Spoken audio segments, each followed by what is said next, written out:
कोणावर आक्षेप घेतले मला माहीत नाही.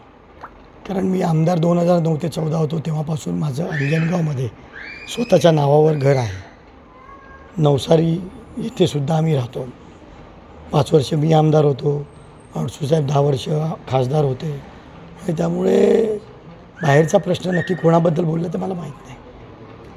पण थेट तुमच्यावरच त्यांचा टोला होता, कारण तुमच्या इकडच्या स्टेटमेंटनंतरच त्यांनी स्टेटमेंट केलं त्याचं. नाही, मला माहीत नाही कुठल्या स्टेटमेंटवर कोणी काय बोललं आहे. परंतु विषय असा आहे, आज जिल्ह्यामध्ये ज्या जागा आहेत, धामणगाव रेल्वे भाजप लढवणार, भडनेरा ते रवी राणांसाठी सोडवून घेणार,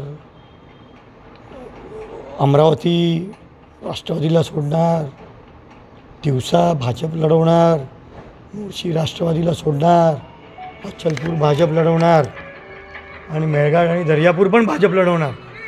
मग महाराष्ट्रात मुख्यमंत्री आहे की नाही, किंवा शिवसेना युतीमध्ये आहे की नाही, हा विषय पण निर्माण होतो ना.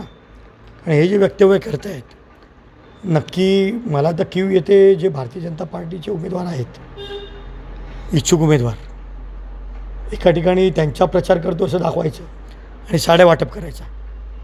उलट मी इच्छुक उमेदवारांना सांगतो, लक्ष ठेवा, तुमच्या हाताखालून काहीतरी जायचं. भाजप करून आधी त्यांनी सर्व पक्ष फिरून आलेले आहेत. भाजपचा पूर्ण विरोध होता, तरीसुद्धा शेवटच्या मोमेंटला राष्ट्रवादीचे खासदार असून भाजपमधून तिकीट मिळवलं. भाजपवाल्यांनी सावधान राहिलं पाहिजे. आता पुन्हा काही होऊ शकतं.